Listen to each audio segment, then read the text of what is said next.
Magandang umaga po sa ating lahat. Sa pagkakataon pong ito ay wala po si Brother Nelson. Nasa tundog po yata siya. Kaya ako po yung patuloy na nagpupuno sa kanilang mga pagpupunan. So sa umaga pong ito ay patuloy tayo magpasalamat ng una sa Diyos dahil tagalin po natin yung buhay at kalakasan. Ano po, lagi natin sinasabi na maraming natutulog na sa kinabukasan ay hindi na nakamtan yung tinatawag ng buhay. At bago ako pumasok sa aking tinatalakay ay malungkot ang balita yung sa atin po ni Brother Nahum ay sumakabilang buhay na mamaya po ipabalita yun namin. Ipabalita po namin yung mga datos pagkakos sa kanyang tatay. So, lagi po natin natatandaan na ang Diyos ay nagbibigay ng buhay sa bawat sa atin. Hanggat kaya natin gumawa ng mabuti sa ating kapwa, ay gawin po natin.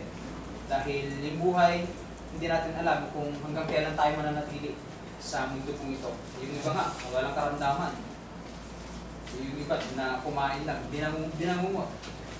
Sa kinabukasan ay hindi na nagising. Marami pong mga pruweba yan at hindi pa pasinungalingan yan. Nakadepende sa nakadepende sa Diyos kung hanggang kailan tayo bibigyan ng buhay. Ano po? Sa umaga pong ito ay lumako tayo dun sa aking paksa na gusto kong talakayin. Ito po ay patungkol sa unang tanong doon sa Biblia na sinasabi ng Diyos kay Abraham, ay kay Eva at kay Adan, nung nagkasala sila. Sabi niya, nasaan ka? Ano po? Pwede natin tanongin yung mga sarili natin, nasaan ka ngayon? Ano ba yung pananampalataya mo sa Diyos? Kukunan natin ng ilang mga konteksto ang bagay na ito. Although, sulat ito patungkol sa kay Adan at kay Eva. Kung pwede natin kunan itong teksto na to, itong text na to na saan ka? Ano yung paniniwala mo sa Diyos sa kasalukuyan?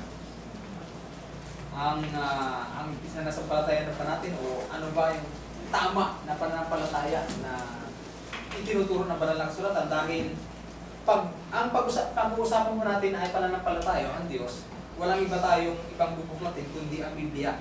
Ito yung ating pamantayan patungkol sa pananampalataya. Wala tayong ibang bubasahin. Wala tayong ibang bubuklatin kung patungkol sa pananampalataya. Ano po? Yan yung tanong ng ating Diyos sa Genesis chapter 3 verse 9. Masabi niya, nasaan ka? Ano po? Dahil ang Diyos ay patuloy na kumakalak ng mga kaluluwa. Ano po? Naghahanap ng mga kaluluwang hindi pa tuluyang sumasampalataya sa Diyos. Ngayong huling araw, dahil sa ating chart, last days at saka time past. Dumating ang ating Panginoong Jesucristo approximate 33 AD. Ngayong last days, ang sabi ng ating Panginoong Jesucristo sa Matthew 28 ay ganito po yung sinabi. At lumapit si Jesus sa kanila at sila'y kaniyang kinausap na sinasabi, ang lahat ng kapamahalaan sa langit, sa ibabaw ng lupa, ibinigay na sa akin. So, ang lahat ng kapamahalaan ay walang iba kundi nasa ating Panginoon Jesucristo na. So, ang ating Panginoon Jesucristo na ito ay naghahanap ng mga tinatawag na kaluluwa na nawaglit. O naghahanap ng mga kaluluwa na hindi pa tuluyang sumasampalataya sa Diyos na makapangyarihan sa lahat. Utos ito sa mga alagad nang sabi dito, dahil dito magsiyaon nga kayo, gawin ninyong alagad ang lahat ng bansa. So, ang utos ng ating Panginoon Kristo ay gawing alagad ang lahat ng bansa. Magsiyaon kayo, ang sabi niya sa kanyang mga alagad. Gawin ninyong, hanapin ninyo yung mga tinatawag na nawaglit o yung mga tinatawag na hindi sumasampalataya sa Diyos na makapangyarihan sa lahat. Dahil dito magsiyaon nga kayo, gawin ninyong mga alagad ang lahat ng mga bansa na sila inyong bautismuhan sa pangalan ng Ama at ng Anak at ng Espiritu Santo.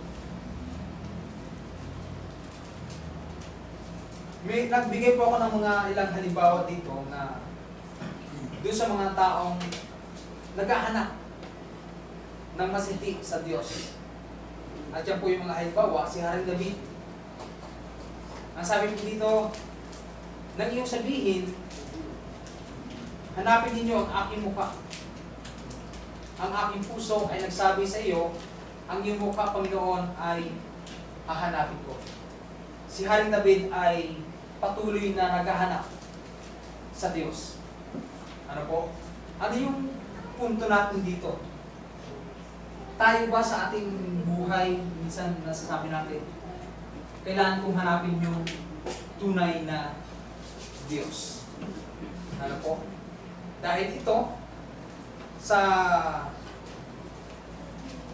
Acts nga po ang sabi nila, araw-araw nilang sinasaliksik yung tinatawag na Biblia.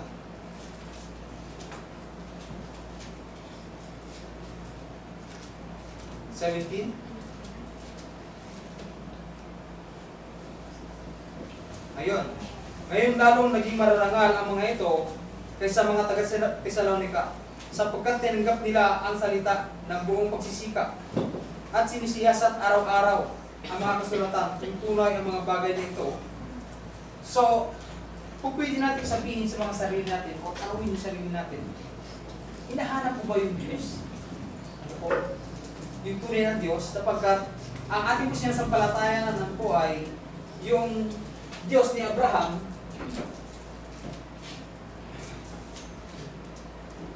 God na nagsalita noong unang panahon, sa iba't ibang panahon, at sa iba't ibang paraan.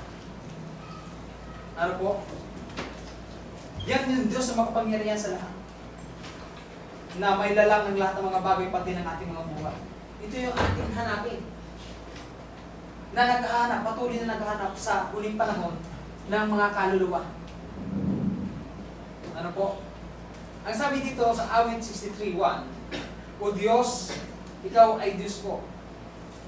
Hahanapin kitang maaga. Kinauuhawan ka ng aking kaluluwa, pinananabikan ka ng aking laman sa isang tuyo at uhaw na lupa na walang tubig.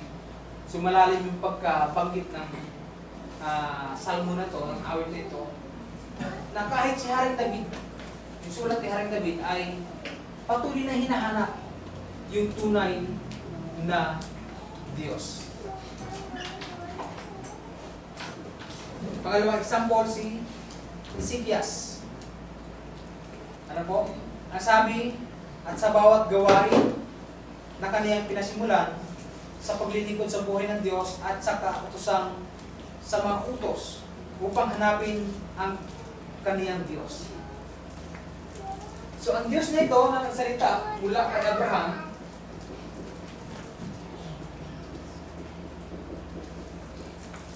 ay Isaac,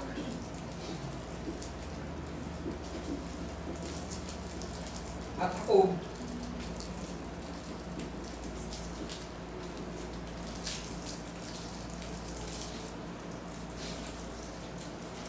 ito yung Diyos na hahanapin po natin. Ano po? Ang sabi po dito sa Hebrew chapter 1,